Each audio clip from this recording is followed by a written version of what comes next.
Good evening, everyone. My name is Jay Parsons with the University of Nebraska-Lincoln, and it is my pleasure to welcome you to this evening's webinar titled The Skills and Principles of Managed Grazing on Improved Pastures. This webinar is brought to you by the American Sheep Industry Association. We want to thank them for their support and encourage you to visit the ASI website to learn more about the sheep industry and to access the large volume of resources they have available there to help you be successful in the sheep business. The URL for the ASI website is www.sheepusa.org. If you're not currently a member of the American Sheep Industry Association, I'd like to encourage you to become one. Most people do that by joining their state sheep association. A list of the contact people for those associations is available on the ASI website under the contacts link. There's also a join link at the top of the page where you can read more about association activities and the benefits of membership. I'd like to remind our listeners that this webinar is being recorded. All webinar registrants will receive a follow-up email within the next 48 hours with a link to the webinar recording, as well as a link to access the webinar slides. The links will also be posted on the ASI website in the Let's Grow education materials. We're slated for about 45 to 50 minutes of presentation time this evening, followed by about 20 minutes of question and answer with our presenter. And you can feel free throughout the presentation and during the Q&A session to submit questions by typing them into the question dialog box at the bottom of your control panel, which usually shows up on the right-hand side of your screen. I will monitor those questions throughout the evening and moderate them to our presenter during the Q&A session after the presentation. You will also have the opportunity, if you prefer, during the Q&A session to unmute yourself and ask your question directly to the speaker. And I'll cover that again when we get to that part of the program. So in the interest of time, we're going to go ahead and move on into our presentation. And it's my pleasure to welcome Dr. Woody Lane here this evening. Dr. Lane is a livestock nutritionist and forage specialist with Lane Livestock Services in Roseburg, Oregon. And Dr. Lane is well recognized throughout the country as an expert in managed grazing on improved pastures. And so we're really glad to have him on here this evening to cover this topic with our listeners. Woody, the floor is yours. Well, thank you, Jay. It's a pleasure to be here again, and I'm really excited about sharing some of this material. And this is the type of topic that I go through all the time. And we're going to be talking about improved pastures. And for those who don't know me, I'm a private consultant, and I work a lot, hundreds and hundreds of pasture walks, and working with discussion groups and given many, many talks about this. And I've taught courses on forages and grazing throughout the West Coast. So with that, get right into it. This is a picture of Oregon, of the Willamette Valley, and during the winter when stuff isn't growing much. But on the other hand, it's not snow. So this is sheep on pasture, and that's what we're going to talk about. One thing is that this is not apply to range country. That's a whole different world. What I'm doing to discussing and describing is, the type of confined pastures with fences around them, and that you can deal with in terms of adding fertility or fertilizer or whatever you want. You can change the seeding. You can do these type of things, and then grasses grow. If you're out in the middle of Wyoming on range country, the stuff that I'm talking about does not apply. So let's get into it. How do we manage forages? If you take a look at the basic recommendations that you find, pick up an extension bulletin, something from the university, something from a seed company or something like that. They'll say what? When are you going to put your animals out on pasture? When you take them off? Well, for example, you put them in at when 8 inches, take them out at 3 inches, or some number like that. Put them in at 10, take them out at 4. It depends on the species. Not a big deal, but that's a standard thing. So you got, all right. So, for example, let's say you have a ewe raising twins in early lactation. All right, very simple. You're gonna have that. My question would be, how many inches of grass does that ewe need to meet her nutrient requirements? I need to manage this. I need to know how many animals are going to be out there for how long. So I need to know how many inches does she need? Well, right. How do you answer that? There's a deer in the headlight type of response, of course. What do you mean? There is no way. But because there's no way, here's a simple basic questions on running pastures. How long can 50 ewes graze a 15-acre paddock? Or how many acres are needed to support 50 ewes for 4 days? And if I'm working with inches, how am I going to be able to answer those questions? So basically, is there a better way? And the answer is yes, there is. How do we balance an animal's diet? Anyone who's balanced a diet, you can raise your hand. Yeah. What do you do first? The first thing you do is you identify the animal you want to have a diet for, and then estimate their intake or look it up what their dry matter intake is, and then in that package put the protein and energy that they're going to consume. So you're working on the amounts of stuff they do. So they work by weight, which is pounds of feed. Well, here's the deal. When we work with nutrition, we're working with pounds. When we're working with managing pastures, the basic recommendations are in inches. So the agronomic recommendations do not match what we do to recommend for diets. There's a complete disconnect, and because of that disconnect, we can't answer the basic questions on how to manage those pastures. Therefore, our best way of doing things is to manage forages by weight, not by inches.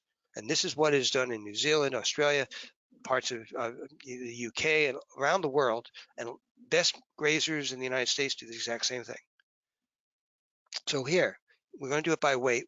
How do we look at a pasture? Well, we look at how much is there. And how much is there, and the way I'm talking about it is the amount of dry matter. Say if a pasture is, it's mostly water, but you're going to have dry matter from 15 to 30% of that growing green pasture is going to be dry matter. And how much is out there? 3,000, let's say 3,000 pounds, which is 1.5 tons of dry matter per acre. Everything's per acre. So how do we measure this mass? And total mass means amount in terms of pounds. Well, very simple. We have a little square, and you cut the square and you weigh it and you dry it, and you can do that. And I won't go into that now, but that's the basic principles. So you got this square, which is not exactly 12 by 12, it's 12 by 11.5, which is a really cool thing because it helps with the calculations, the back calculations. That's 138 square inches. So let's say we cut this right to the ground to get the total mass, and we microwave it or use a fruit dryer to dry it down, and we get 26 grams of dry forage in this little box right here, 26 grams. So you got 26 grams per 138 square inches, which is not a very useful number. On the other hand, because of this 12 by 11.5, all you have to do is multiply that number by 100, which will give you 2,600 pounds of dry matter per acre. Now, if it was 12 by 12 inches, you would have to multiply it by 95.95, which is not exactly a memorable number. But 12 by 11.5, add 2 zeros. So now we got 2,600 pounds. We just measured that. All right. This is the type of pastures that I often work with. So here, basic thing. The total amount is out there, for example, in this case is 3,000 pounds. However, when you graze, you don't graze it all. You better not. Because what you end up doing is you have to leave some. And what you leave is what we call the residual mass, the residue. And if you're cutting hay, the residue is going to be pretty small. But if you're grazing, you have some choices. You can bring them off the pasture early, or leave pasture there. In any case, it's called the residual mass. So you've got a total mass, then you've got a residual mass. Now, if you take the total mass and minus the residual mass, you get what's they're going to graze. In this case, it's 2,000 pounds. So that's what's going to be. So that particular pasture has got 2,000 pounds of available feed mass per acre. So let's use that in some practical way. Let's say, for example number 1, because you can imagine there's probably going to be example number 2, right? Example number 1, you got a flock size of 125 ewes. 1 acre, we'll use the same number from the last slide, 2,000 pounds of available forage. That means there's 2,000 pounds of available forage that they're going to graze in that acre. So here's the numbers. Here's a basic principle. These weigh 160 pounds. It's an estimate. Now here's the big deal. We're going to estimate their intake at 5% of their body weight. Now 5% is high, granted, but we're not going to include the lambs on our side. We're not going to include how much we're not going to measure exactly how much she's going to trample into the ground. So we're taking an estimate that there's going to be a disappearance of forage about 5% of her body weight. In this case, 5% of 160 pounds is 8 pounds a day. If 125 ewes, that means 125 ewes at 8 pounds a day, they will graze 1,000 pounds of forage per dry matter, 125 times 8. If there are 2,000 pounds of available forage out there, and they're going to graze 1,000 pounds a day, how many days can they be out there? So 1 acre will give 2 days of grazing for that 125 ewes. And if I have a 3-acre field, I can put those ewes in there for 6 days. And I know this. I can estimate this before I open the gate. And that's very critical. Let's give another example. A lot of people have, smaller flocks and 20, 30, 40 ewes. So here's a flock size of 30 ewes. Same acreage, we got a same forage, you got 2,000 pounds of available forage. The ewes are a little larger this time, they're 185 pounds. We're going to estimate a 5% of their body weight, so that means that each ewe is eating about 9.25 pounds a day. Since I got 30 of them, 30 times 9.25 gives you 278 pounds of forage per dry matter per day they're going to eat, which means that if I divide 2,000 by 278, I get 1 acre will last 7 days for those 30 ewes. And therefore, a 2-acre field will be 14 days. Now, you can go how many hours and minutes, and yeah, 14 days, 9 hours and 22 minutes, but I don't think you want to get into that type of detail. In any case, so let's go on to something. Now, using that basic principle, let's go on and look at actually what happens. This is called the forage growth curve, which is absolutely basic to understanding what's going on. In this case, the x-axis is time, and the y-axis is the total forage mass. This is the total mass in the pasture. All right. So how do forages grow? They're going to start at 0, and then they're going to grow. Do they look like that? No, of course not. Forages don't grow like that. This line means that they're growing just as fast way down at the bottom, right at the beginning, as they are later on. And that doesn't make any sense. Do forages grow like this? No. How do forages grow? They actually grow like this in a pasture. Initially, what comes up is a little leaf, a little small plant, but then they add more leaves. And as they add more leaves, they can then add more leaves because they're photosynthesizing. They're adding more tissue mass. They're creating carbohydrates. They're bringing up nutrients from the soil, and they really go. And on a given day, they're really taking off. And then they get up to the top of this curve, and what happens there is that the top leaves are still photosynthesizing and they're growing, but the bottom are senescing, and they're not. The leaves are underneath; they're not getting sunlight. So the mass that's still increasing, the forage is still growing, but not as fast. So basically, this curve, which is called the S curve or sigmoid curve, is got 3 parts to it. And these parts would be this slower part at the beginning, the really fast, high speed part here, and then this slower part, but the yield's way up there. And if we look at the amount of mass, you could say, oh, the slow part is about 1,000 pounds per acre.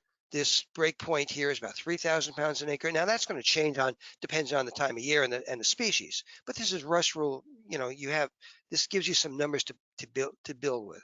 Now you'll come across this. We have to name these parts. Now we could have named them we could name them after the Three Stooges, but we didn't. Scientists named them phase 1, phase 2, phase 3, where phase 1 is this slow part, phase 2 is this really high speed growth part, and phase 3, which is the highest yield, is also more mature. And I won't go into the details because we don't have time, but this would be more mature. It will more and more as you get up here, more like a mature hayfield. All right. But this stuff here in phase 2 and phase 1 is really high quality vegetative growth. Just going back, this is a very important point. Just going back to looking at the pasture. When those numbers first came in, which was back in the early 90s, there were recommendations that came from New Zealand about how to equate pasture mass to inches. And the concept there was the lowest inch is going to be very dense, and then every inch above that's less dense, but it's they figure how much is there, and they figure 5 inches there'll be 1,000 pounds in the first inch per acre, 500 in every acre on top of that, and so a 5 inches would give you 3,000 pounds, and that was their rule of thumb. And you could walk there with your rubber boots and you could gauge basically how much is there. That was the idea. And I taught that. And I said, okay, if you got 5 inches and you got this, you can figure this out. And so people were using that in my classes, and they'd come back and said that didn't work. It would only last half as much. They didn't have pastures like that. Well, it turned out that what they had was something like this. Most of them didn't. Not even the first inch would be a half 800 pounds, and every other inch and 300 pounds. If you add this up, you only had 2,000 pounds per acre, not 3. And then most people were actually down here, which is what I normally see. That first inch is about 500 pounds, and every inch above that's 200 pounds, and you've got 1,300 pounds an acre. Now, if you want to graze and you want to leave 1,000 pounds of residual, and you start out with 1,300 pounds, you only have 300 pounds to graze in an available mass. That depends on how many animals. That could last you about 20 minutes. On the other hand, where this 3,000 pounds came from was highly fertilized New Zealand pastures that were primarily perennial ryegrass and white clover. Very dense, very highly fertilized, and based on that, they can make that recommendation. And well, basically, we didn't have that, not even close. And most people didn't even have this. They had more like this. Now, since then, there are a lot of pastures that come up to this level, and a lot actually have come up to equal anything that was in New Zealand. But this was interesting how the initial relationship between eyeballing it versus how much is there was very different. But the big thing is that one of the main points here is how dense the pasture is. If you make the pasture like a lawn, how dense it is, where there's no open ground between it, that's going to be pretty high. If you have a lot of open ground and you've got, especially with bunch grasses, you've got open ground and some weeds and slow growing weeds, you're going to not have that much feed out there. So the big thing here is this: how do we use this to manage the pastures and manage the grazing? This is the big thing, and this is probably the most important slide in this entire in the entire presentation tonight. Here's our forage growth curve. It comes up like this, a sigmoid curve. You got phase 1, phase 2, phase 3. So here's what you do for good grazing on managed grazing on improved pastures. When do you put the animals in? You put them in there at the top of phase 2. That's when you put them in. And you graze in that field to the bottom of phase 2, and then you take them out. That is the crux of good grazing. It is the most efficient. From the plant's point of view, it's highly nutritious. We'll get into that. But this is what you should be doing to really manage your pastures, because you're leaving enough residual that those forages are going to explode right as soon as they got, if they've got, if they're fertile and they got sunlight, water, bang, they're right into phase 2 again. But here's what often happens. People keep putting their animals out there because there's still grass out there. There's still forage out there. So they graze further down.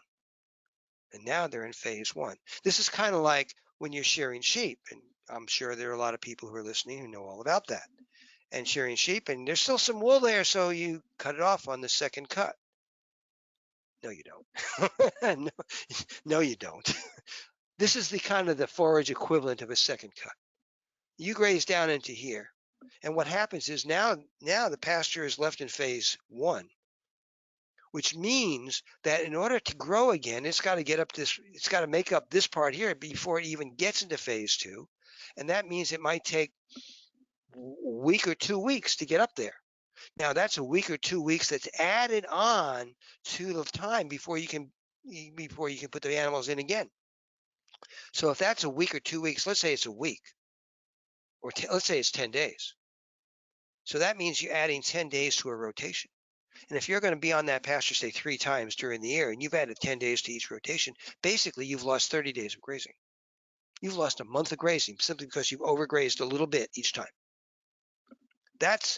I can't emphasize how important the concepts in this graph are. So here's an example. I took this just a couple of weeks, last month actually, about a month ago in Oregon. There's a bunch of sheep in the background you can see, and they're about to move from right to left. And you can see this is an primarily orchard pasture. There's probably good 3,000, 3,500 pounds of forage out there, but look how much they're leaving. They're probably leaving 1,200, 1,400 pounds of pasture, but that's okay. That's the way it works out.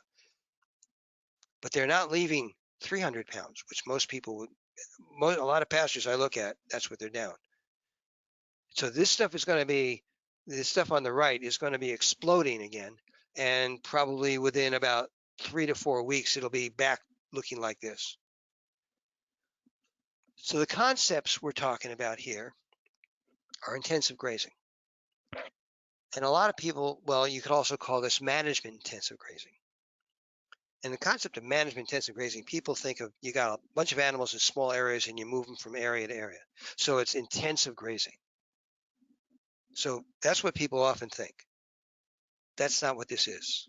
This is not intensive grazing. Animals, sheep, always graze intensively. When they're grazing, they always graze intensively. If you don't believe me, take some ewes and lambs, put them out there, they'll find a patch of clover, and see if the ewes kind of step back and let the lambs eat first, just because they're good moms. Yeah, right. Not in this earth. This is not management intensive grazing isn't intensive grazing. It's intensive management.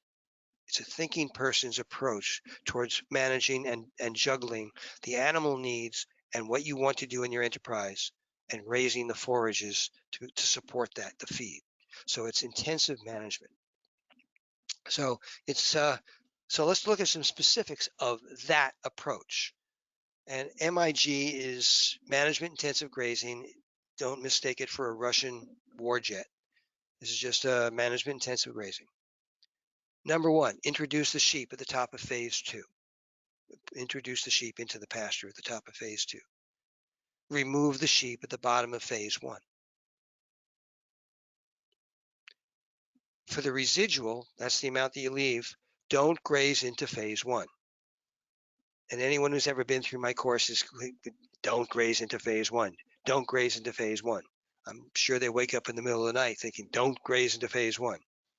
This adds 7 to 14 days, 1 to 2 weeks to reach the bottom of phase 2. It also puts some stresses on some plants because depending on what plants they are, what forages, legumes, grasses, what type of grasses, what species, where they're storing their feed, where they're storing their feed. I mean, where they're storing the carbohydrates, and also where the growing point is. Some plants don't do well if you graze too much. And then of course, if some plants are stressed, they won't reproduce as well, or they'll fade out, and you end up having open areas in the pasture, and open areas means there's weeds. And weeds don't compete well in really well managed pastures. Weeds they don't last, with some exceptions, but most weeds won't last. But weeds often are an indication of inappropriate grazing. Avoid phase 3. Phase 3 is an older pasture. It's more like hay. It's also slower growing. So per day, it's added less dry matter onto that pasture, and that's a less efficient part of the grazing curve. So grazing in phase 2, it's the most efficient part of the curve in terms of how much forage is put on per day. And by the way, how much is there? Well, typically on an acre of pasture in the spring with good quality feed, you're going to gain anywhere from 70 to 100 pounds a day of dry matter per acre per day. Really good forages can do 115, 120. And that's not and the warm season grasses in the middle of summer will do better than that. Things like corn or sorghum Sudan grass. The nutrition in phase 2 is excellent. It's better than it's at least equal to anything that fast-growing lambs or ewes with twins and triplets. There might be you might need a little bit more on certain things, but this is excellent feed. Normally, the protein level on phase 2 is going to be at least 14, 16% or much higher than that. Sometimes in the spring, it'll be in the 20s. And forages in phase 2, they're healthy, they're sustainable, and they're growing fast, which is what you want. So here are the 4 basic rules of management intensive grazing. Number one, stay in phase 2 growth, which we just described at a lot. All right, stay in phase 2 growth. 2, leave enough residual. We're talking 800 to 1,000 pounds of dry matter an acre. Now, there are times you could break that. There's times that you can use that amount of residual to manage, for example, in the spring where you don't want the tidal wave to hit you all at once. So you set some pastures back because you want them to be slower. You could do that. On the other hand, you can also, I'm going to renovate this pasture in next fall, next spring, so I can hammer it and get the residual down to 0. But you know what you're doing. You plan for that. Number 3, protect the regrowth. Protect the regrowth. We'll get to that in a moment. I call it the 5-day rule. And I have a 5-day rule about that. Regrowth means after you graze something or cut it, how fast does the new green shoots come back? We'll get to that in the next slide. And finally, the 4th rule is the water and the minerals move with the sheep. So for every grazing cell, there's the water there and there's the minerals there. So the sheep aren't going back to the barn every night unless you're dealing with, coyotes and wolves, and you have to. There might be other reasons for that. But in normal grazing, they're not going back to someplace. They're not drinking out of the creeks, because if you do that, you can't move the sheep too far away from the creeks. You want to have each grazing cell is self-contained, and there are ways of doing that. So here's a 5-day rule, and this goes back to what intensive grazing is versus set stocking. How many of you have watched grass grow? You can raise your hand. I can't see a thing. Yeah, well, watching grass grow is kind of like watching paint dry, right? Well, next time, so here we're in the summer now. So next time, when you mow the lawn or cut something or watch it, get the animals off a pasture and it's watered and it has fertility, go out there every day and take a look at it. How many days goes by before you start seeing green shoots? Probably 4 or 5 you start to see them. Certainly by 6 or 7 you should. Now, if you start seeing green shoots and you still have animals in that paddock and all they're doing is walking around looking for something to eat, what do you think they're going to eat first? They're going to eat those green shoots preferentially, which that means that you're putting stress on exactly the type of plants that you want in your pasture. So the concept there is get the animals out in 5 days. The most of the animals should be in a grazing cell is 5 days. Now, again, we're talking about improved pastures here. It has nothing to do with range country. It has nothing to do with a number of different ways of, there's some places like here in Oregon and Western Oregon in the Willamette Valley, there are animals, they're grazing, seed fields where you'll have a pure stand of tall fescue or orchard grass no, we're not talking about those type of situations. We're talking about your basic pastures that people have on farms. 5 days, 5-day rule. No grazing of regrowth. That's why you're getting animals off. You're going to protect the regrowth. This is the 3rd rule in intensive grazing. Because if you let the animals eat the regrowth, you're putting selection pressure against your very best plants. Those are the ones that come back quickly. And what you're doing is weakening them by eating their early regrowth. Now, there's a lot of jargon in grazing, and there's something that just came out in the Stockman Grass Farmer.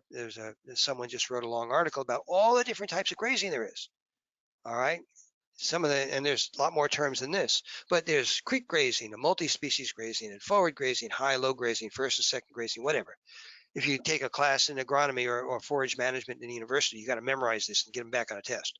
And they all have reasons, and they all make sense. But from my point of view as a grass manager, I don't care what the strategy is. I don't care how many species there are, which follows whom, whichever. I want the animals off that grazing cell in 5 days. Now that could be put the lambs in for 2 days, take them out, put the ewes in for 3 more days, then get them out. Yeah, that's fine. But what you could put cattle in and hogs following cattle or chickens following sheep or whatever, in and out 5 days. What you don't want is put animals in, take them out, and about 6 or 8 days later, put the next group in. Oh my God, they're going to walk right in there and hit all the regrowth. So that 5-day rule, keep it in mind. No livestock in the grazing cell after 5 days. There are a couple of species of grasses that don't work well with intensive grazing. Timothy and smooth brome are two of them, mainly because they got high growing points, or they raise those growing points. In fact, all the bromes raise those growing points at that's the species characteristic. So they raise their growing points, and if you're doing intensive grazing, management intensive grazing, you're moving animals around in various ways, and at one point or another, you're going to put animals in that grazing cell just when those species are most vulnerable to losing their grazing points. What happens is that after a couple of years, they fade out of the system because they can by when you eat the grazing points, the plants will come back, but they come back slower for various botanical reasons, physiologically. Nonetheless, we found in practice that plants like Timothy and smooth brome don't do as well in a management intensive grazing situation. So I won't go into all the details on that, but some species do extremely well. Kentucky bluegrass, tall fescue, orchard grass, most of the clovers.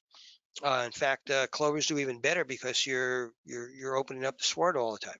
So in any case, this is practical stuff, and we'll get into some very practical things. In fact, I'm going to get into one of the more practical parts of this in a couple of moments. I'm not sure what the stocking rate with dogs is, but this is a nice pasture, and I wish if everyone had 100 acres or something like this would be good. This is actually this Balansa clover, Balansa, in the springtime, which is it's a winter annual, but you can see what it looks like. The dog was not grazing, by the way. This is just a scene in North Island in New Zealand in Hawke's Bay area. So here's something that's very practical, like the other stuff wasn't, right? Does anyone have any gates on their property, or have ever had to go through a gate? Did you ever have to untangle something like that? And after you do, especially if it's not yours, you're kind of going grumble, grumble, and doing it all day long. Well, there's a better way. And I don't know if you've seen this thing before, but this is a gate latch. This is actually you'll see it as a New Zealand design gate latch, and it is. The last time I was in New Zealand, which was just about 2 years ago, I traveled 1,800 miles through North Island, just basically looking at gate latches, among other things. And I saw probably 95% of all the gates had latches like this. This is very, very simple, beautifully designed thing. Basically, you need an opposing thumb to open it up, but you can open it with one hand. And until livestock evolve so they get opposing thumbs, we're good on this. So you can get these things in the United States. You got to look, but here, and this one's been on for a while. They're sold by, I know at least 3 places that sell them, and they come like this. They come with a chain, the gate thing, and these large staples. They're really big staples. And you go, how can you get that in the wood? That's real simple. You drill some pilot holes, put them in, and then I found, and I've got them on my own place. You drill a pilot hole, drill pilot holes for both wings of that. Get them, and then just before you hammer them in, put a little bit of axle grease on the edge, and they go right in, and they will not pull out. They're big staples. Or you can use an eye bolt that'll work just fine, or any other ways. But basically, you can get these things. And the 3 places that I know that have them and are Jeffers Veterinary Supply, Valley Vet, and Gallagher. Gallagher's tend to be about, I don't know, these things run between $5 and $13, a latch. The Gallagher ones tend to be a little bit heavier made, but and then the price in New Zealand is, in terms of buying, is the same as here. So I would get a couple. Get 1 or 2. It's a no-brainer from my point of view. The good thing about these gate latches is that they work. They're easy. You always figured out how to put them on. And the thing is that you figure if you go through a gate, how many times you go through gates during the day? Every time you drive through one, you're going to open it to get your vehicle in. Then you have to close it. and latch the gate. Then when you come back out of the field, you got to do it again. So you're using that gate latch 4 times every time you go into a field with a vehicle or something. So if you can save 20 seconds every single time you do that, how many times a day times 365 days? This is a good thing. The other thing that I found, that when I use these things, I smile when I go through them, and that's not such a bad deal. On the other hand, there is something in physics called string theory, which is an advanced thing in physics. And this particular rancher is using string theory to be a gate, and that could work too. Kind of depends on how you approach some of these concepts. So with that, this is a nice picture. This is actually in North Island, north of Auckland, in New Zealand. That's perennial ryegrass, white clover here. It's a winter scene, by the way. This stuff here is kikuyu grass, which is a C4 grass out of that's in Hawaii, but it's also in New Zealand, and it's probably one of the best grasses I know, but we can't grow it here in the continental United States. But let's talk about some no-nonsense tools. These are building on the principles that we have. Here's some very basic, very solid tools using pasture mass. Here are these tools: stocking rate versus stocking density, water and minerals, dry matter intake, a rule of thumb for that, something called a grazing wedge, and also some new terminology that you've probably not seen before. Definitions: stocking rate, and I'm sure pretty everyone's heard this. It's number of animal units and over time, and an animal unit is a cow. Well, there's a couple of definitions for it, but basically it's the one that's often used the most is a cow, 1,000-pound cow with a calf along her side. And they equate 5 ewes to a cow. And it wasn't because someone couldn't count body weight. 5 ewes, 150, 160-pound ewes does not equal a cow. But it's not by weight, it's by intake. And sheep eat more per body weight than cows. Their dry matter intake as a percent body weight is a little higher than cows. So 5 ewes was considered, when this was first figured out, as a 5 ewes per cow. And in terms of the use of feed. Any case, and putting on one animal unit for a month of grazing is called animal AUM.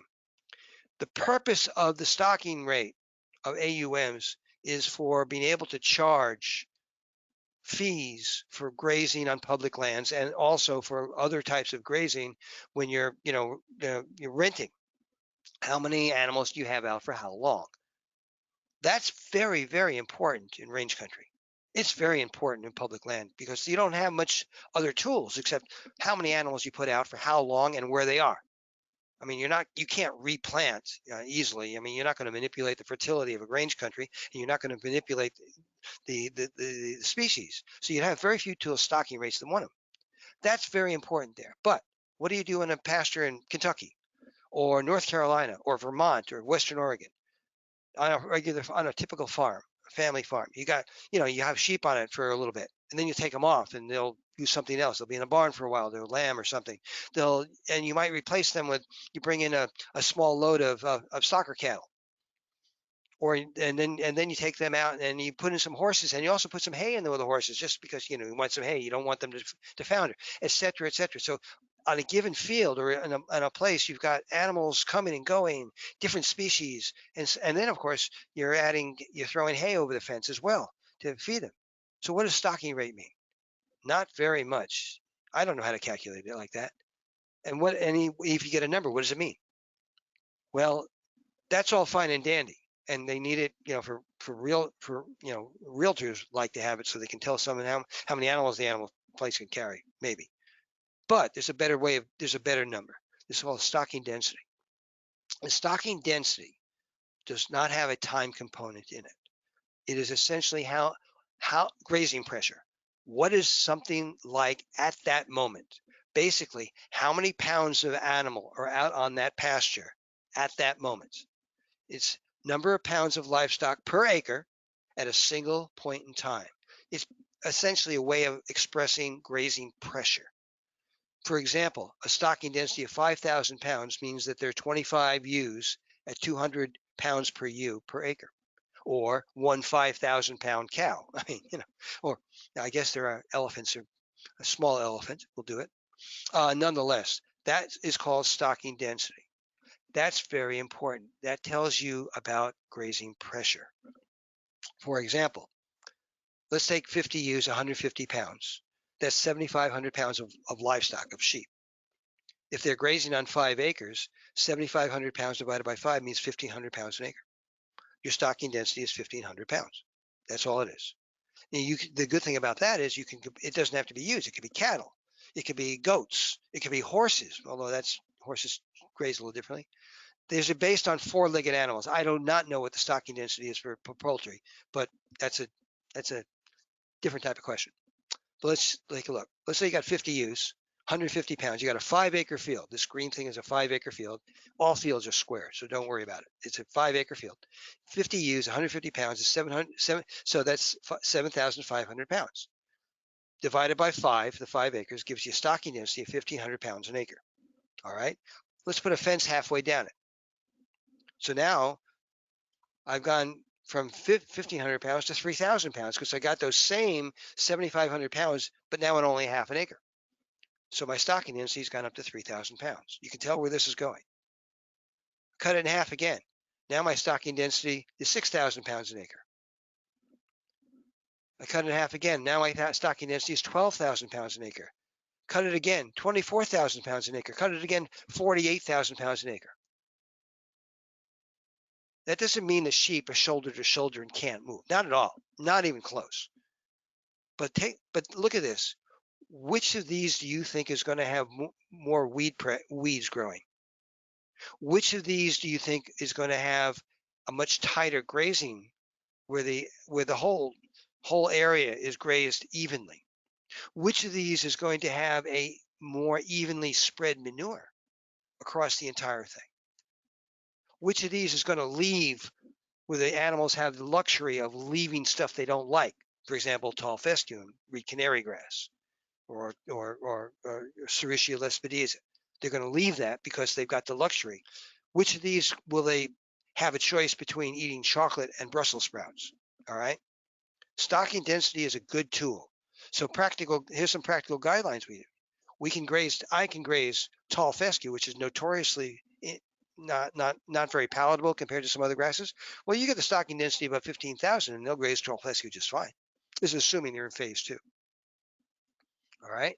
What about other weeds? Well, you can graze, if you increase the stocking density, you can graze a lot of weeds.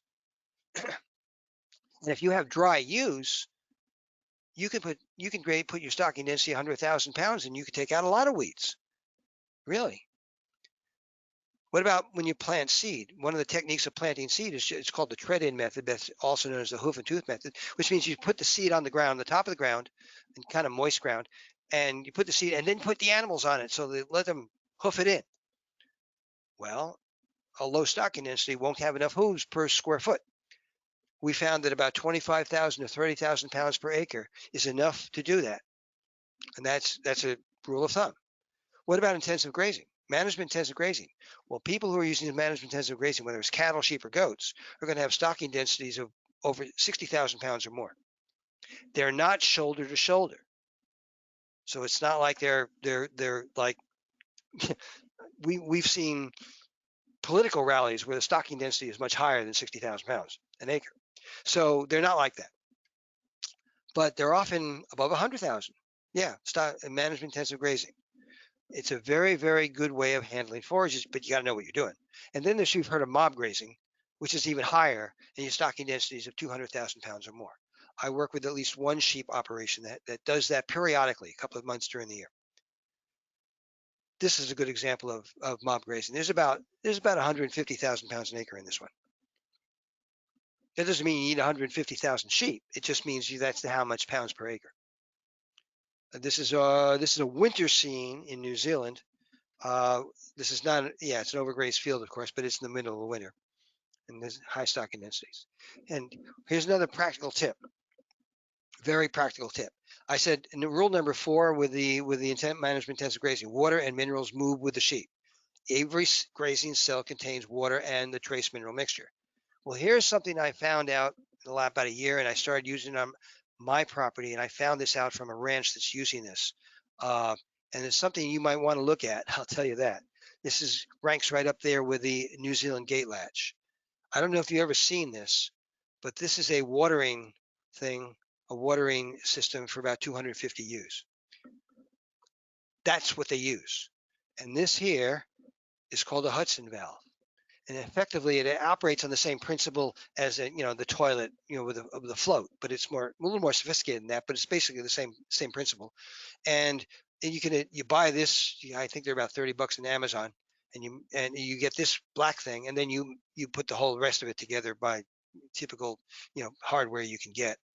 And so that's the front of it. And what happens is it fills up with water right about to there and then stops. So the animals drink out of this thing, but it keeps on refilling with water. It just keeps on flowing, and it never gets higher. It never gets higher than this. It works like a charm.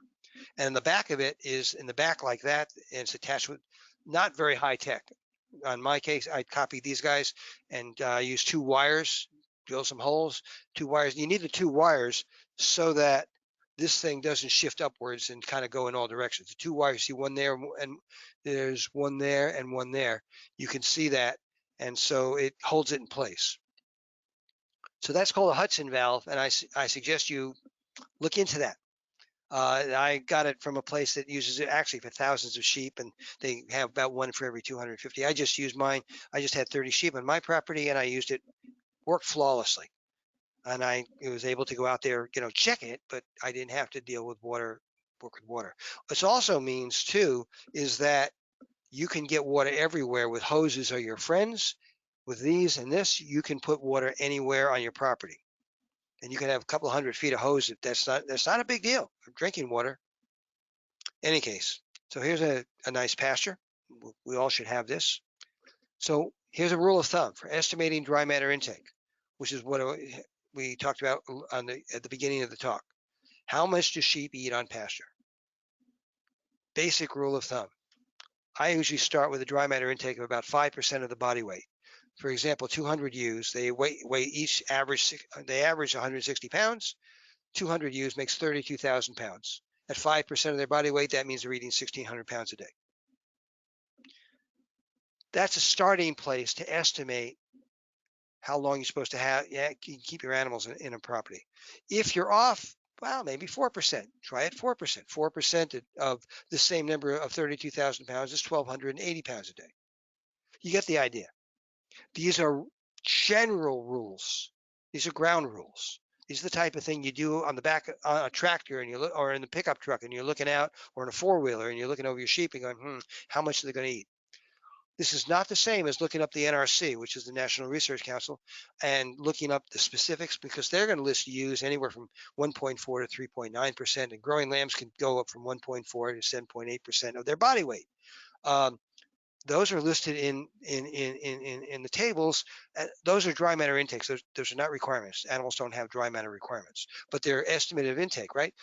We're not dealing with that type of specificity. We're feeding with a front end loader, all right? And we're trying to measure pastures, and we're taking this 5% or 4% is disappearance of pasture per ewe, including trampling, including the lambs. We're not worried about the lambs. We're just counting ewes, looking at body weight, taking an estimate, and going from there. Then there's another thing that we use, another tool that we use for intensive grazing. It's called a grazing wedge. And this is for places that have lots and lots of different paddocks, because paddocks grow at different rates. They have different species in them. They have different fertility. Some are wetter than others, so they don't all grow the same rate. So if someone puts up a rotational grazing system on a whiteboard or something, and they move their animals nicely from cell to cell, and then they come back to the cell, world doesn't work that way. That's nice on a whiteboard, but it does not work that way in real life, because which is the next place you're going to move the animals? You got a whole bunch of different forages. Which way are you going to move them? How are you going to jump next? Well, it depends on what's out there, because management intensive grazing is allocating feed to the animals, and you need to have the feed in the next paddocks. So how do you do it? Well, on a given week, in this place, they got 25 paddocks. So they got 1 to 25, they're numbered. And they go through, and they, on a given day, they take estimates of how much feed is in each one. And you can see on the total mass, this is your total mass. So like number 2, it's got like about 750 pounds of feed. Number 1 had about 2,300 pounds of feed. Okay, and you go that, and you write it down on a clipboard or whatever else, right? Okay. and then you put them in a spreadsheet. And you have, and on one column you have your paddock number, and the second column you have how much is in each paddock. And then you graph it, and spreadsheets do this very well, right? Well, this graph doesn't mean very much because they're bouncing all over the place.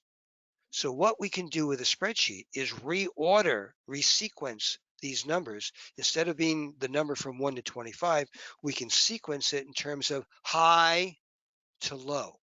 So here's the high one, here's the low one, and we tell the spreadsheet to do that and then graph it. So now here's the high one, which is pasture number 25. There it is right there, 25. And the second one is 24, which is right there. And the third one is 9, which is right there. So basically, we've just ordered it. And then we've drawn a line at the points in the forage growth curve that changes from phase 1 to phase 2, and phase 2 to phase 3. So here's the top of phase 2, here's the bottom of phase 2, and here we have this graph. And if you think about this, doesn't that look like a doorstop? I don't mean the red part, but the graph there. It's a doorstop, which is also called a wedge, and this is a grazing wedge. And the whole concept is you're trying during the growing season is to stay inside the wedge. These pastures here, you don't go there, because by the time you go there, these things are going to get up to phase 3. So what you do here is you cut them, either cut them for hay or top them off and knock them down, whatever you do. But here's your next moves. The next 5 moves are 1, 2, 3, 4, 5. And then a week later, you go through and do it again because everything's going to change a little bit. And you get down here and you overgraze. You don't, what's going on here? You overgraze this one. Oh my gosh. So this doesn't make a whole lot of sense if you got 20 ewes and just 3 acres. No. But if you've got a couple hundred ewes or more, and you've got 15, 20 different or more different paddocks, this becomes extremely useful because it tells you the next few moves. And they won't necessarily be the adjacent ones. They are whatever's growing when they're growing. And this is going to change over the course of the season because not every year is it going to be exactly the same. Some years are rainier than others. And I understand that there's certain places in the East Coast that are now drowning. And if you'd like to send some of that rain to the West Coast, we really appreciate it. In any case, so you got some choices to make. Yeah, I had to pay the this bison a little extra to stand there. It's overtime. So I'm going to share one more thing with you, and then we're going to open it up for questions in a moment. How do you describe someone's grazing operation? Well, it'd probably take you about 5 minutes to go through all the different things or write it out. So a couple of years ago, Dennis Hancock, who was the forage specialist in Georgia and is now head of the dairy forage lab in Wisconsin. He and I put together this way of being able to describe pastures, a way to describe an operation. Now, this doesn't make sense to you right now, but it will in a moment. These mean something. For example, RG, it's a rotational grazing system. We move this, in this case, we're moving stock every 2 days with a stocking density of 45,000 pounds. That tells you a lot because, for example, it might be what happens if you had a set stocking system, you moved them every 60 days with a 2,000 pound stocking density. And you can describe that simply by those 3 numbers. So, and I'll end with this. Those of you who don't know, I've written 2 books. From the Feed Trough is one, that's a nutrition book. And much of what I've covered just now is in this book that just came out right at the beginning of the pandemic, Capturing Sunlight. I'm in the process of writing book 2 on this as well. And these are articles of those of you who read The Shepherd. These are articles that I've been in The Shepherd, and they've been rewritten for these books and copy edited, which is like having an English teacher stand over your shoulder. But they're sold as paperback and as ebooks. Amazon has them, Premier has them, yeah, has both of them. Mid-States has the nutrition book right now. Hopefully they'll have the Capturing Sunlight soon, and there's some other places as well. But I'm on Amazon. You can type my name in it, and you'll find them. They're about, it depends on what they're, $20 to $28. The ebooks are $7 or $8 or $9. But I would suggest a lot of what I covered today is right in this Capturing Sunlight book. So you might want to take a look at it, tell your friends. And Christmas is coming up in a few months, and so it's always good to give someone something. Um, and I think with that, uh, Jay, we are at a point where I've spoken pretty quickly, covered a lot of stuff, but I'm happy to answer questions. Yeah, thanks, buddy. There's a lot of information there to digest. So we'll go into our Q&A session here now. We have about a half dozen questions to answer that were submitted while you were talking, and I'll just take them in the order that they were submitted through your presentation.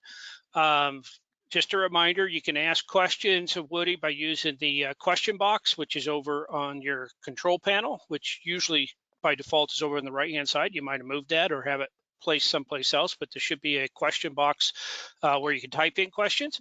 If you'd like to ask Woody your question directly, just raise your hand. There's a little hand symbol, and if you raise your hand, then I will call on you and unmute your microphone, and you can just talk to him directly. And so I'm going to go ahead and get right into these questions, and we've probably spent about 20 minutes on these, Woody, and see what we got there, You bet. what will flow in. So the first question that came in was when you had the square, the 12 by 11.5-inch square, and you clipped it to the ground. The question was, is there a reason why the hand clipping method cuts all the way to the ground and not to the grazer's managed height? Can you hand clip to say 3 inches to get an estimate of what's out there if you're grazing down to 3 inches? Well, it's a very good question. It's a very practical question. And the reason I always want to deal with a total mass. I mean, you can do whatever you want if that's what you like. But if you deal with total mass, you know exactly what's out there, and you can make decisions based on that. You might not always want to graze down to 3 inches. I mean, I want to graze a certain mass, and 3 inches for a certain type of forage. For example, if you have a tall fescue based type of pasture, 3 inches is going to be very different than a white clover perennial ryegrass pasture, which is going to be very different than Bermuda grass pasture. So 3 inches may be very different in different places. And when you are reading references, let's say from New Zealand or anything like that, they're talking in terms of amounts. So being able to know how much is out there total, you know exactly where you are in the forage growth curve. And then you make your decisions based on that.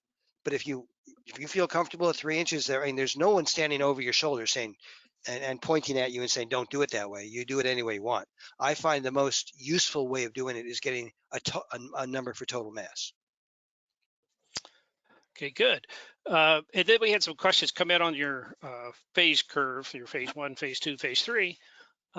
Christine asked how you handle the first rotation when you can't get your animals through a full rotation before you're well into phase 3. And I think, when you had the grazing wedge up there at the end, you had some that were awful close to entering into phase 3. Any thoughts on that in terms of trying to get through those first few rotations without having grass move to phase 3? Well, I've just been trying to get to that point. Okay, so if I was kind of fooling with the mechanics here, and I wasn't listening, I couldn't hear the whole question. So essentially, what you're saying is you're up here somewhere, and why don't you repeat the question, because I was kind of fooling with the technology. Okay, yeah. Basically, if you are, how do you handle when the first rotation in particular, Yeah, when you can't get your animals through a full rotation before you're well into phase 3? So, for example, you mentioned haying the first 2 fields yeah. here on the left, but you got 2 more fields that are right at the edge of phase 3 already. Do you split the animals up? How should you handle that situation? Any rules of thumb? Use a tractor, cut them, Okay. top them off. I mean, you top them off. You can either take hay from it. Of course, that's removing nutrients. Or you just cut it. You just lay the stuff down, and recognize why did it get there, And sure, it's springtime. You get the tidal wave of stuff. Think about what that means, though. Maybe, and can you see my screen and my cursor here? Sure can. Okay, so these fields here maybe have really good spring growth. Maybe they should be the first ones grazed in the spring and grazed down into phase one on purpose so that they slow down and they don't get up to this area here while everything else is getting up there at the same time. So this is where we can use the total mass. We use the knowledge of that and being able to actually set certain fields back on purpose. Now, some fields, for example, on a south-facing slope are going to be maturing faster or growing quicker earlier than the fields that have a heavy wet ground. It's colder temperature, right? So maybe those would need to be grazed first and also grazed at into phase one to slow them down. And so there's all sorts of ways of trying to deal with it, but the question is a very good one because you're recognizing the fact that that's exactly the type of issue we have to deal with, particularly in the spring. But we now have some tools we can visualize what's going on across the entire farm and then know what to do, what techniques we can use on which fields, or just take these fields and just make hay out of them. I mean, there's a bunch of different techniques you can use to deal with that. It's a common, it's an issue. Springtime. As one person said, any fool can grow forage in May, but the end result is that you get this tidal wave of forage. Okay, and a follow-up question to that is mowing behind the rotation. In particular, if you have a bunch of trampled forage out there, is there a reason or should people mow behind it after the first rotation when they have a lot of trampled forage in order to get to phase two more quickly after the first rotation? I don't know if I phrased that right, but yeah, I see your point. You got basically tall stuff that's knocked down. yeah. And you go, what do? You could do that. Depends on the forages you have. It depends, and if you got that much knocked down left over, did you understock that particular area? I mean, why is there so much residual on the ground? I mean, knocked down. You might want to ask yourself that. Perhaps the stocking density was much too low, and they just knocked down the taller stuff. If you increase the stocking density by a lot and you could try this on your own. I mean, take an electric fence or netting or whatever and tighten it up really a lot. See what happens. Of course, get the animals off when they reach the top of the bottom of phase two. But if you have a whole bunch of forage down on the ground, I mean, I'm not sure what I would want to go through and put machinery on that and cut it. It also acts as a cooling. That amount of forage can act as helps to keep the evapotranspiration less, so stuff doesn't dry out. So there's a bunch of things to weigh on that one. But I would also use that as potentially a lesson and ask yourself, why is that happening? Is the stocking density too low? Have I waited too long to get the animals out there? Am I dealing with reed canary grass, which gives me about 15 minutes of growth? I mean, of grazing. Otherwise, it gets to become bamboo. I mean, any number of questions, and that would be a really good field to go to on a pasture walk to discuss that and how it fits into that particular farm. Okay, and another very practical question about those growth phases. Person says, I'm unclear on how to distinguish between the growth phases. Could you please explain again? And in particular, I think they're referring to, you went to the 1,000, 3,000 pound thing fairly quickly after you were going through those at the beginning, but that doesn't match your situation. How do you distinguish practically between phase 1 and 2 and phase 2 and phase 3? Well, from a point of view of actually looking at the pasture and going, wow, that's a matter of here you go. That's a matter of experience. However, knowing what knowing and being familiar with the concept of pasture mass and how much, 1,000, 2,500, 3,000. And by the way, an important thing, if you ever read stuff from New Zealand, Australia, or England, they don't talk in terms of pounds per acre. They talk in terms of kilograms per hectare. A hectare is 2.48 acres, and a kilogram is 2.2 pounds. The good thing is that you can say they're essentially equivalent.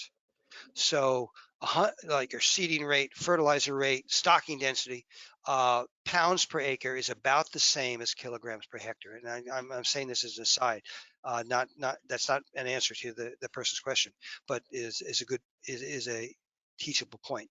Now, if you're familiar with the concept of pasture mass, then it's amount of measuring that mass and getting used to doing that.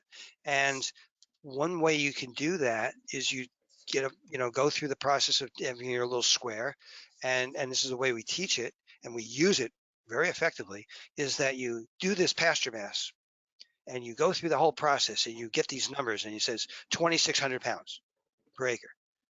Well, the point is this: you're not going to take 50 of them and take an average. No, no, no. What you do is you take one and know what it looks like.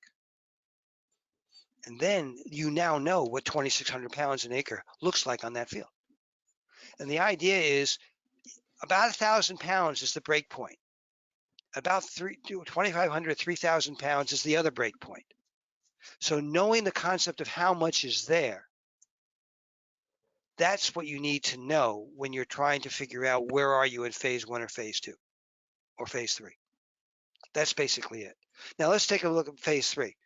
Let's think about a hay crop, a hay field, and you cut it. If you cut a hay field, let's say you get 2 tons of hay from a field. I think people understand. I mean, they have a fair thing in their head what 2 tons of hay looks like, right?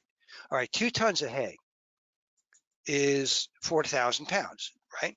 Let's say it's 10% moisture. So 4,000 pounds minus 10% moisture gives you 3,600 pounds. That's 3,600 pounds of dry matter. That's phase 3. You now know what phase 3 looks like. So it takes some practice. You're not going to do it the first time, but equate it to the amount that's out there. And different species are going to be different. If you come early spring growth, you're not going to get to 3,000 pounds. You might only get to 2,500, but then again, you're not getting to phase 3 in March.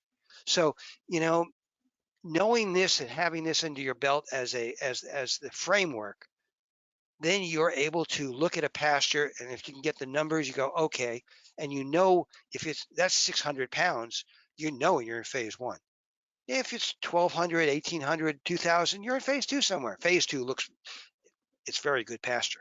When someone says this is ready for grazing, it's probably in phase 2. Okay, and then we had some questions come up on the animal unit calculations or just definitions of them. You had one animal unit was a 1,000-pound cow with a calf, and then you said that was equivalent more or less to 5 ewes. Question came in: is that a ewe with a lamb, or does that make a No, difference? it makes no difference. It's 5 ewes. This is set by law. It's a regulation. It's Yeah, the I mean, it's something. that It's must called be one of them Oregon laws. no, it's federal. It was originally set when they had the whole forest reserves, but basically it's the Right. PREA, the Public Rangelands Improvement Act, Yep. and it's essentially it's ewes and cows, Mhm. and they don't care about lambs, you know. And besides, I don't deal with it because I'm not dealing with rangeland. Animal units have their own need and their own use for it. I'm dealing with what goes on in improved pastures. Right. And those that are familiar with the reservations know that their grazing units are sheep units, and of course it takes 5 sheep units to make a cow unit. So, Yeah, yep. the cow units, sheep units. But again, what does that mean on a farm? This guy, it's moving animals around all over the place, and has just added, uh, you know, 200 units of nitrogen on one field and phosphorus on a different field, and you got reed canary grass on some fields and Bermuda grass on different fields. How does that all fit? It doesn't. Not. I mean, it becomes this exercise that might be academic, but not very useful, practical. Okay, related to that, you mentioned 5% body weight dry matter intake for ewes, lactating ewes, I believe you might have mentioned, but anyway, for ewes, is it different for finishing lambs? Does that 5% Now, change any? the 5% is not precise. You want a precise thing, go to the NRC, go to a nutritional reference book, and you'll get precision. We're not dealing with precision here. We're dealing going, how many days can I put these animals out there for? So how much feed is out there, which is your total mass, and how much is available mass, and how much do the animals eat?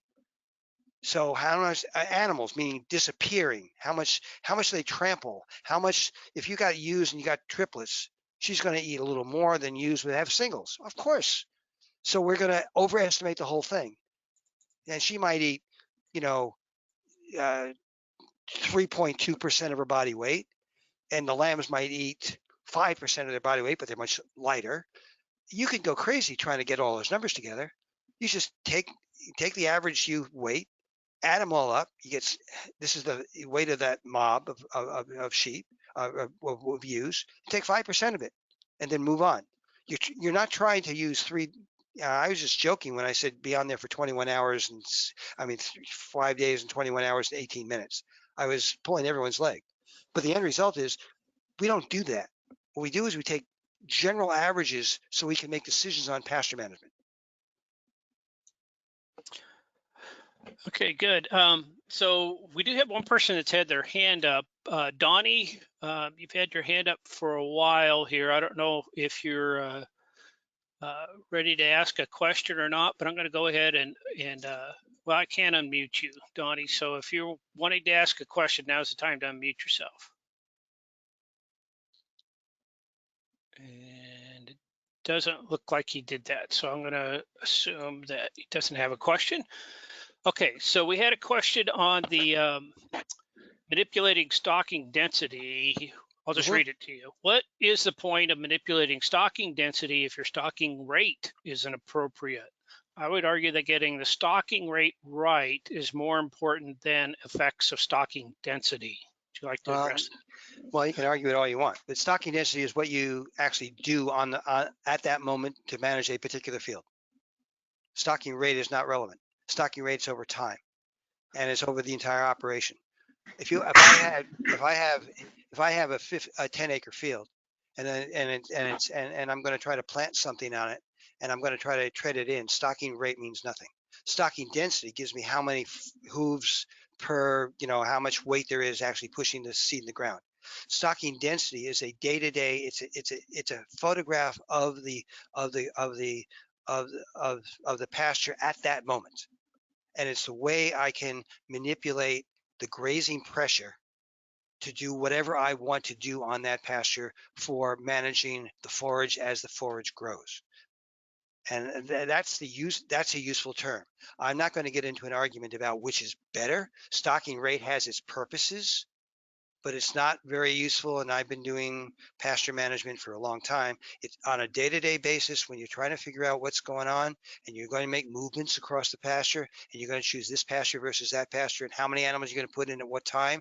And then stocking density tells you about grazing pressure. If I want to get rid of certain weeds, I can triple my stocking density for a short period of time and take the and then overgraze on purpose. It's a tool, and that we can use that tool very, very effectively, and we can put numbers on that tool, and that's the important point. Okay. And we asked, we have a request to repeat the name of the gate latch, and I don't know if you actually gave it a name other than New Zealand style gate latch, but I don't know if you want to put that. I don't know. My gate latch is called Harvey. No. It's I don't know if it has it. It's probably called a New Zealand style gate latch. Yeah. I don't know if you want to put that slide up that had let's see forward from where you're at. Yeah, this one. Yeah, go a couple more, and then you'll have the contact. Yeah, the contacts are Jeffers Veterinary Supply, Valley Vet, and Gallagher. Go to North American website, and you'll see them. Mm-hmm. And these pictures come from those websites, so yeah, you'll see them. Get one, Okay. try it out, and then go from there. Okay, we got a couple of questions dealing with the last half of the grazing season, late summer, early fall. First one, do you have any recommendations / preferences for extending the grazing season into fall and winter or early spring in the north? And they have Canada in parentheses. So they mentioned rye or stockpile, etc. Any recommendations?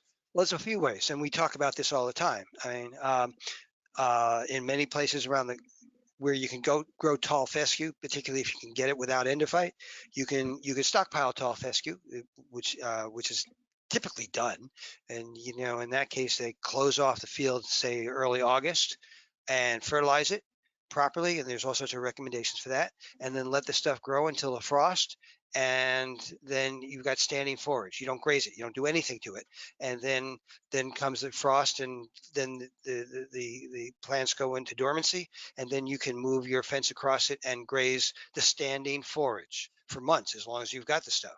Yeah, that's one way. You can plant things like the brassicas, things like turnips, but I'm talking about the forage brassicas, the things that are the relatively new hybrid forage brassicas that are designed for grazing. You can do that and plant those midsummer, and they'll be ready 45 days later, and they'll last well into the winter. You can do something called swath grazing, which is done extensively in parts of Canada, where you plant something like barley in the summer and let it you could probably do it with annual ryegrass as well, but you want a large amount of vegetative growth from midsummer to till the killing frost, and then you can cut that though that into swaths as if windrows, and there's techniques for getting that right, and then you've got windrows that are laying on the ground, and then you need hard ground, you need frozen ground on this, and you can graze across, you move your animals across that.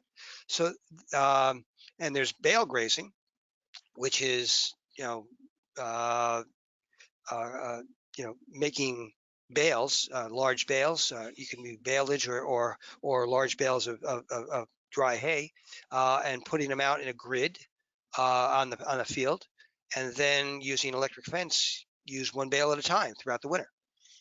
So there's a few ways, and the point is an important point is how do you able to get animals to walk to their feed during the winter, as opposed to going through the entire process of storing hay, feeding hay, getting rid of the manure around a barn. And we actively talk about things like that to try to find techniques and strategies to do that and extend the grazing season. And grazing doesn't have to be all young grass. It can be what it is. If you're lambing late, I mean, meaning spring, you do not need high quality feed in December.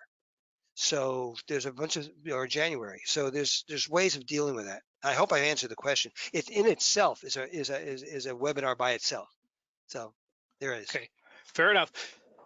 And the other question on the last, I'll just call it the last half of the grazing season. This person has been dealing with a lot of rain, and so fields have gotten past them.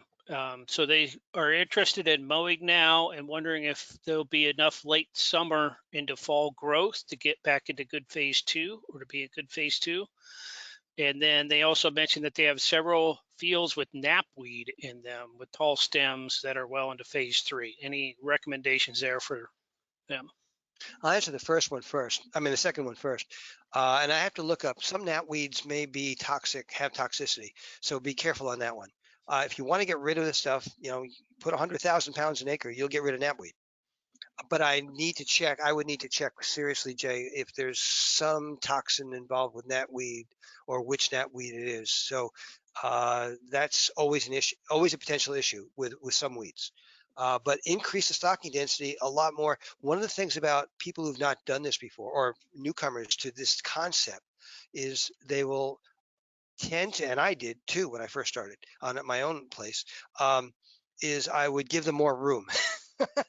I was afraid I was underestimating I was afraid I was overestimating the amount of feed. And so I would give them more room so they effectively have the low stocking density. And as I became more and more confident in my judgment, I tightened that fencing up to increase the stocking density. And of course, it was working better, but I felt more confident in that it would work better. So it takes a little time to learn these skills. It's not book learning. You got to actually, once you have the principles under your belt, then to apply those takes a lot of experience, and you're adding it together. The first part, what was that first part of the question? First part was they were looking to mow now and wondering if there'd be enough late summer growth to get back into phase 2 if they were mowing in this part of the summer. Well, of course, it always depends. But firstly, what type of forages do you have? What type of soil do you have? Do you have enough fertility to do that? Have you seen growth in the past on that? Do you have pastures that will grow? The answer normally would be yes. You should have good fall growth, but you've got to have good fertility and presumably you got a lot of water. But yeah, you can mow now and it'll come back. And mowing now, if you want to take the hay off, you can take the hay off. But if it's raining a lot, that might be hard. But taking hay off removes nutrients from that field. So there's a bunch of things you have to weigh. But if things go okay and you have forages that grow well, fall growth is, and a C4, a C3, a cool season grass is normally wood. They come out of the summer slump and they should be growing. But if they're not growing, there's a reason for it. I mean, have you taken the soil test lately? I mean, do you know if there are enough nutrients there to support that growth? So these are all fair questions, but it depends. There are a lot of different aspects to that to finding an answer. And when I work with clients on a one-to-one basis, and I'm not trying to sell myself, by the way, but I'm working with clients, we talk about how that fits. Can you actually do this? Do you have the forage? What forages do you have there? What's the soil? We look at the soil tests. We look at a number of things to say whether or not what are the possibilities of fall growth and what are the risks of it not growing? Okay. So, and Aaron asked this question. Aaron, I see you just raised your hand. Did you want to? I'll go ahead. There you go. Yeah. Did you want to go ahead and talk to Woody? So yeah, as we speak, we're getting poured on again. So we are a soaked sponge, and normally there's quite a variety of forage, particularly in the field of concern that we just moved one of our flocks into. We've got a total of 75 that we get about one rotation a year right now because it's 100 acres. But with this rain and plus we had intense heat, so a lot of the plants kind of bolted. And in this one field, it's the knapweed that's totally stems to blossoms. I guess what I should have asked is if we mowed this knapweed, which we haven't seen any toxicity in our variety, thank goodness, but will those other forages still spring back coming into late summer? I don't know. I don't know what you have. And Okay. I have no idea. I don't know what your soil types are or your soil tests are. Right. We're around 6 pH, 5, 6. And yeah, well, the other numbers soil, as well.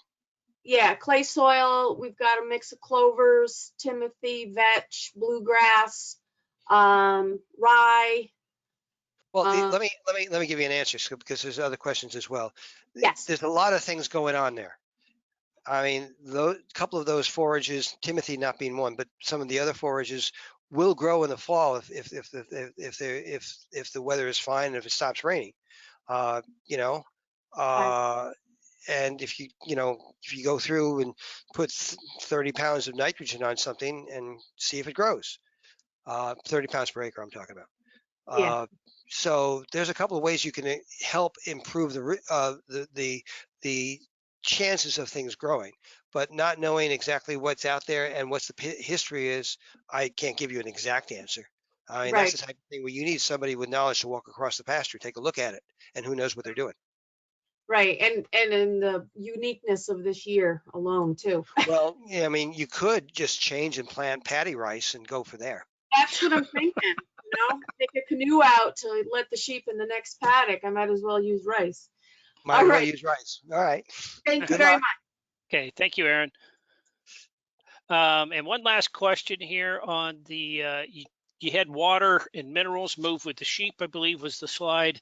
Yes. Talk about the water. Question on any tips for a covered option for moving minerals with the animals so they don't get kicked over or reined in. Well, that's firstly, personally, using loose minerals as opposed to a block, I always prefer that. Their intake is higher and they don't break their teeth.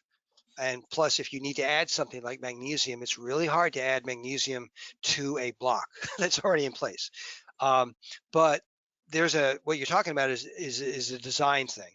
How can you design something that the animals can move, that can you put minerals in and have it covered in a way so that the animals can eat it, but it's got to be physically the equipment's got to be the facility's got to be small enough that you can haul it around.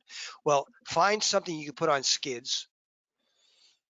I don't know what your operation is like, but if you use a four-wheeler, something, or even if you can just physically pull it, put it on skids of some sort, and you can make skids. I mean, these are sheep. Cattle is much harder because they're harder on equipment. But sheep, they can bang it up a little bit, nothing like what cattle can do. So, you put them on skids. Maybe you can have PVC pipe as your skids, or who knows what, old skis for that matter, and put the thing on skids.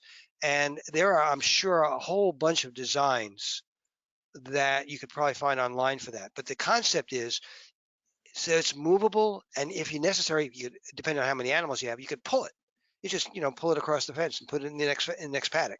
So I pull it, pull through the gate or under the gate, so that it's movable, small enough, and there's nothing to say that you can't have two or three of them if they're really small. And then it depends on how many animals you have, and so that you can move these things. What you don't want is something placed in place so that the animals have to go to all the time, no matter what paddock they're in, kind of like spokes on a wheel thing, because then all around there you get a mud pie and you've lost complete control of your forage in those areas.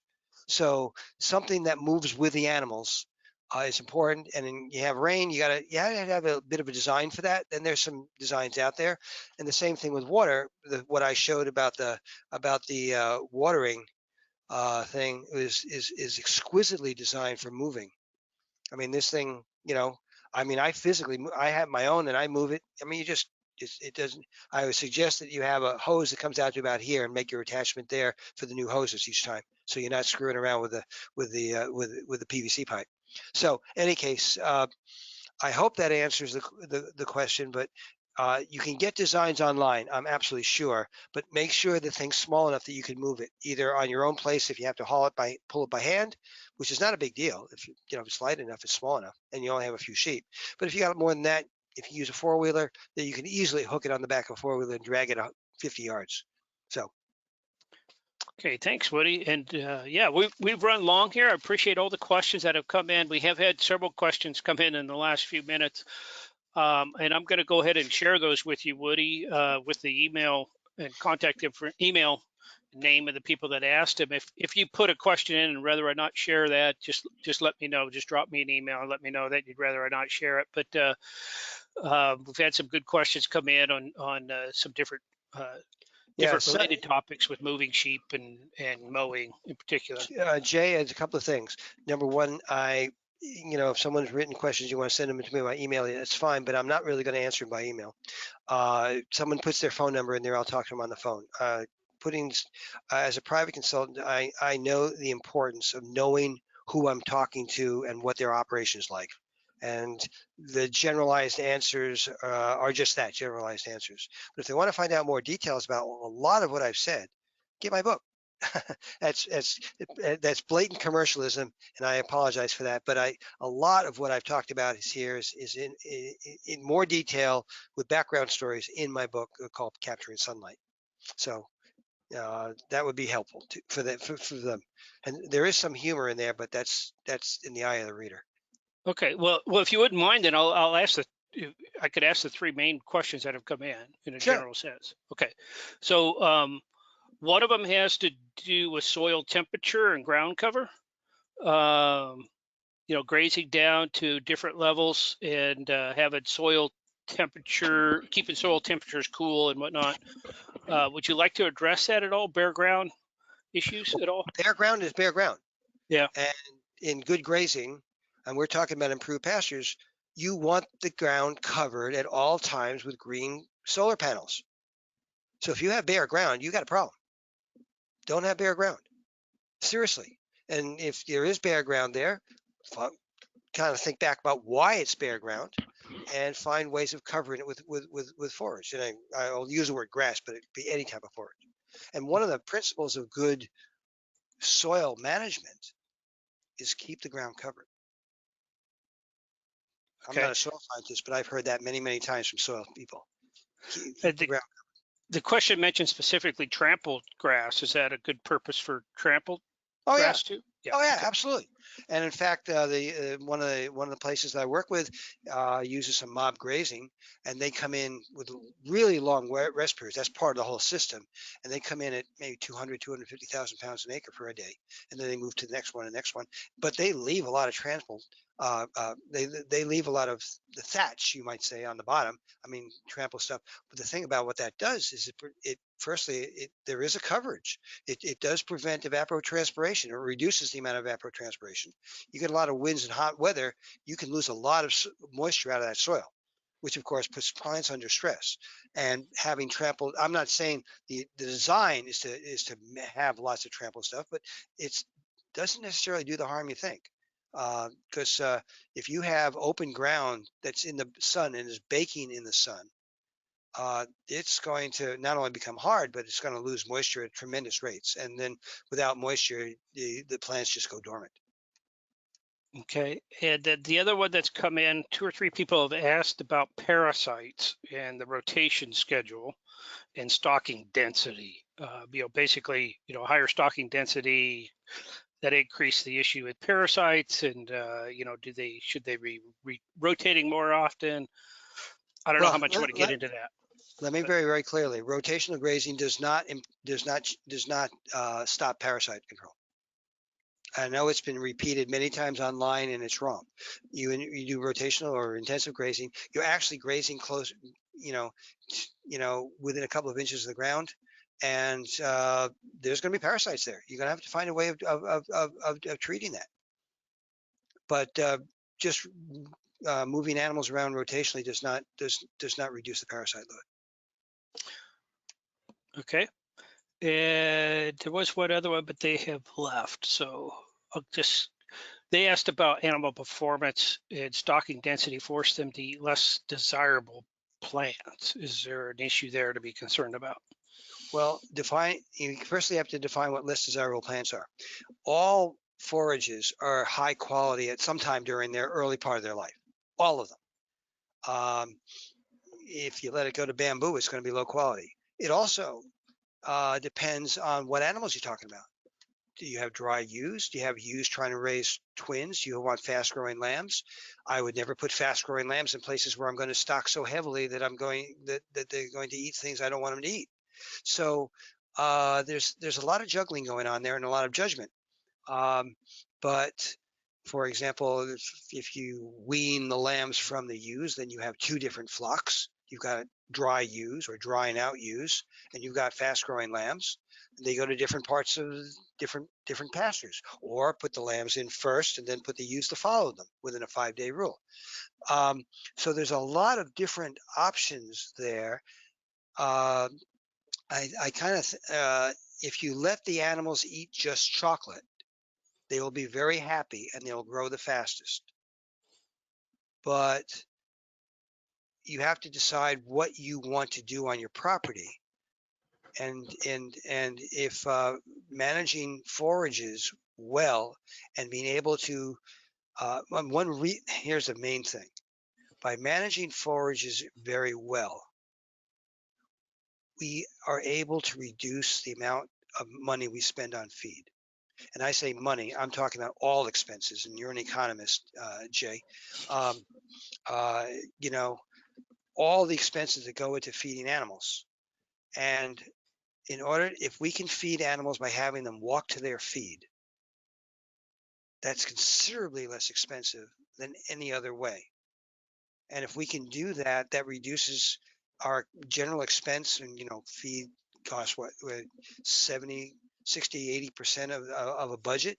And if we can reduce that by 10 or 15 or 20%, that allows us to handle some lower prices and still stay in business. So you have to, if you want animal performance, feed them corn. I mean, or keep them in phase 2 the whole time if you're lucky. But if you're also trying to manage the pastures as part of the operation, then you've got some um, choices to make, and we can do both. But you got to be very skilled at it. I'm not sure if I answered the question or just confused people, but Rajay, but in general, this is a very complicated question concerning animal performance. Okay, fair enough. Yeah, it is. So anyway, thank you for taking those questions. And Yeah. I know we've run long here, and some people have asked about this being recorded. It is being recorded, and I will get that recording posted either later this evening or sometime tomorrow. But everybody will be getting a follow-up email that will have a link to the recording and a link to access the slides that Woody used here tonight. So they'll be available in PDF format for you to review if you'd like to look at any of them. With that, I want to just remind everybody that we definitely thank the American Sheep Industry Association for providing funding for these webinars, and encourage you to go visit their website at sheepusa.org to access some of the educational materials that they have posted there, including past recordings of the webinars. And I really want to give a shout out to Woody and thank him for coming on and sharing his expertise with us this evening, and really appreciate him doing that. And I know that we'll get a lot of views of this webinar, as we have of webinars that Woody has done for us in the past. So thank you, Woody. Thank you, Jay. It's been a pleasure, and I'm glad to share this material. And you can see why when I teach these classes, courses, the courses last 6 to 8 weeks, and we're trying to squeeze a lot of that into a 1 hour webinar. So I talked fast, but it's really actually pretty complicated stuff. It is, and I appreciate you sharing it with us, and I certainly appreciate everybody being on tonight. And gosh, we still have 70-some people that are on this late hour, so it's fantastic. A lot of interest, and really wish everybody well, and wish everybody a good evening. And thank you for joining us.